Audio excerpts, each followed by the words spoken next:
For many adults today, there's at least one Spielberg movie that's synonymous with their youth, a film that was so impactful on their childhood identity, it can still make them smile after all these years. And who can blame them? Spielberg has written, produced, or directed some of the greatest films ever made, and his resume is like a buffet table. He's made some of the best in every genre. Spielberg's early works are pure nostalgia trips to a time long gone. They're like comfort foods for people, including Spielberg himself. See, in the first 15 years of his career, from 1973 to 1987, Spielberg's films had a very personal flair to them. Early Spielberg flicks, particularly those he had explicit creative control over, explored the concepts of the reclamation of youth, or the return of a bygone era. The characters in his films would generally consist of children engaging in the types of shenanigans that every kid dreams of getting involved in, or adults longing for the way that things used to be. Through close readings, this could be seen as Spielberg's abstract expression of his desire to return to his youth and remain young as long as possible. The resulting recipe is one that has garnered him and his films criticism, with Joe Bob Briggs describing Spielberg's flair as syrupy and sentimental, and calling this the Spielberg glow. Of course, I hate that Spielberg glow. He makes movies that Mom loves more than Dad. You know what I'm talking about? Until Saving Private Ryan, he finally made one for Dad.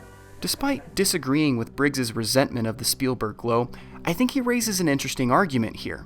At some point, Spielberg transitions from the nostalgic, family-friendly expressions of his golden age thinking to more mature movies for an older audience. I'd argue that Spielberg goes through a profound shift in style during the crossfade of the 80s into the 90s, and this manifests itself in the 3 films he directs during this era. He closes the book on the only franchise he's had under his belt while expressing his acceptance of aging and death. He tells the story of a child who's forced to grow up and deconstructs the dominant ideology on adults, and he subverts his audience's expectations by twisting his syrupy sweet tone into the conflict of his next big series to signify he's no longer the same person. With this, I want to show you how Spielberg matures with his movies. As a child, movies were an important part of Spielberg's life. It was the art form he chose to express himself with from a very young age. I mean, he'd want to do something harebrained, like go out in the desert and make a movie. How old? Oh, 8.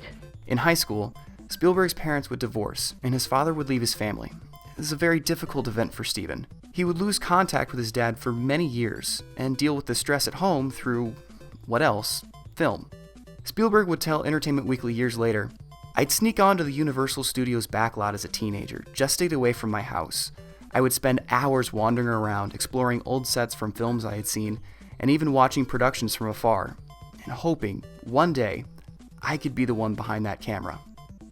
As Joseph McBride would discover for his biography, Steven wouldn't reconnect with his dad until 1986, around the same time that he would be collaborating with George Lucas for the next installment in their popular franchise. With Indiana Jones and the Last Crusade, I wanted to flesh out Indy's relationship with his father. And I said, here's a time we can really do a really good character study of who gave birth to this guy. Throughout the film, Indy has this hang-up on unfinished business from his childhood, prefaced by the opening scene. This introduction establishes Indy's motives for the film, closure.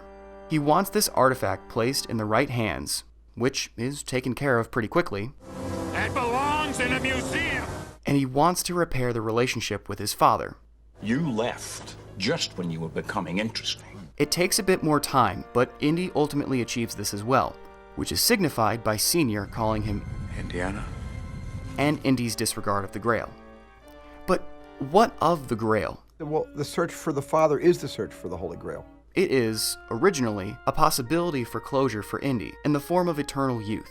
With the Grail, he could implicitly live as long as he needed to in order to finish this unfinished business. Indy has achieved his goal, so he no longer has a need for the Grail. This, I argue, is Spielberg admitting he has achieved what he set out to do with his films, by not only reconnecting with his father, but by becoming this big-name success he always wanted to be growing up. He's done what he's always wanted to do, so he has no need to hold on to his youth and can finally move on to something different, something new. Giving up the Grail, to Spielberg, means accepting death and the fact that he has to age. He's ready to become an adult. But this opens up another problem for Steven. What kind of adult did he want to be? This is the question that propels Spielberg into the production of his next film.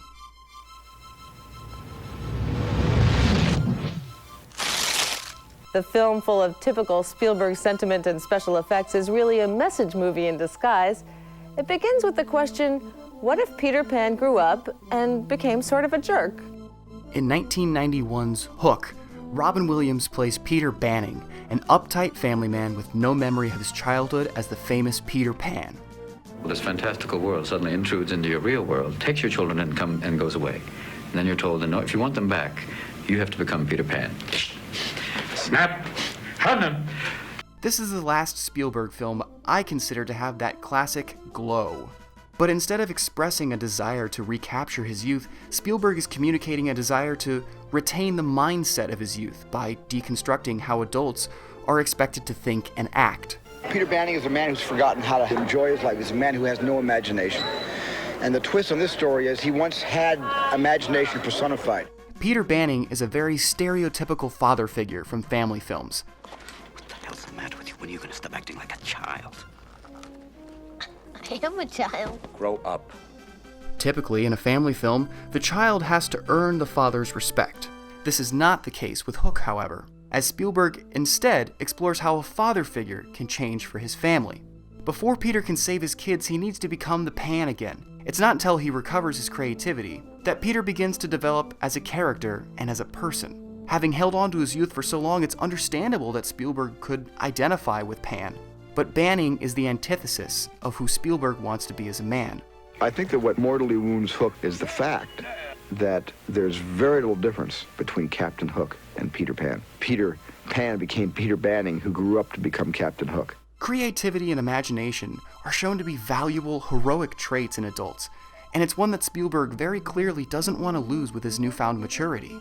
Hook is his way of exploring the concept of adulthood, what is lost as people grow up, and explaining to his audience how he doesn't want to mature in such a way, how, despite his aging, he doesn't want to lose that spark of creativity that makes him who he is. So, Spielberg has accepted that he cannot be young forever, but he doesn't want to be the stereotypical adult. He has effectively discovered a brand new identity for himself, an evolution of the person that he was before. While Spielberg was going through this transition, another shift in focus was occurring as well. The shift from auteur film theory to postmodern theory. By 1993, this was a big deal for movie makers, and where many old voices struggled to stay alive in this new era, other voices echoed louder than ever before. After serving up the last course of his first film franchise as a way to distance a new man from his younger, immature identity, Spielberg starts to whip up a fresh, new 3-course meal by cracking open some eggs, but they're not sunny side up like before. This time, he's scrambling them. Jurassic Park is, I'd argue, Spielberg's postmodern comment on his new direction in film. He takes that syrupy, sentimental Spielberg glow, and instead of coating a sickly sweet family flick with it, he uses the mixture as the main ingredient in a graphic, adult sci-fi film. Spielberg's established desire to see the return of a bygone era isn't just an undertone, it's the central conflict of the film. Jurassic Park, in an abstract sense, asks what would happen if a long-lost time returned to the world today, and it's not what you expected. Spielberg is subverting the expectations of his audience by challenging their nostalgic tendencies with a staple interest of most childhoods, dinosaurs. Like most kids, one of my first longest words was Triceratops, Stegosaurus. My dad would always take me to see the dinosaurs in Philadelphia at the Franklin Institute of Technology. Abandoning his most auteurist trope in favor of a more modern approach to filmmaking parallels the distance Spielberg looks to put between him and the old fixations in his films. This was the new direction he had been looking for since The Last Crusade. It represents the clear cut between what Spielberg has made before and what he will make in the future. There's a reason Spielberg is one of the most studied and discussed filmmakers in the world. He is an artist with the camera and channels his emotions into every frame that he shoots. What is your relationship with your older movies? I look at all movies as being, in a way, where I was during that year. You know, I can look at E.T. and I know where I was in 1981 and 82, and I can look at Empire of the Sun, I know exactly who I was in 1987. Through close readings, we can see a drastic shift in his personal identity, communicated through his work. After reconnecting with his father and becoming one of the biggest names in Hollywood, Spielberg uses the character of Indiana Jones to express his acceptance of aging and maturity, and ending the character's franchise as a personal way to close off that part of his life. Spielberg then goes on to dissect what kind of a man he wants to be through Peter Banning, and challenges the dominant ideology on adulthood. And once he's established this new direction, he asserts his voice to his audience by adopting a postmodern approach to his next film, and frames the sugary sentimentality that he's become known for as the conflict of the story. From here, Spielberg would go on to make some of his most critically acclaimed films, win his first 3 Oscars, and define an entirely new era of films for viewers all around the world.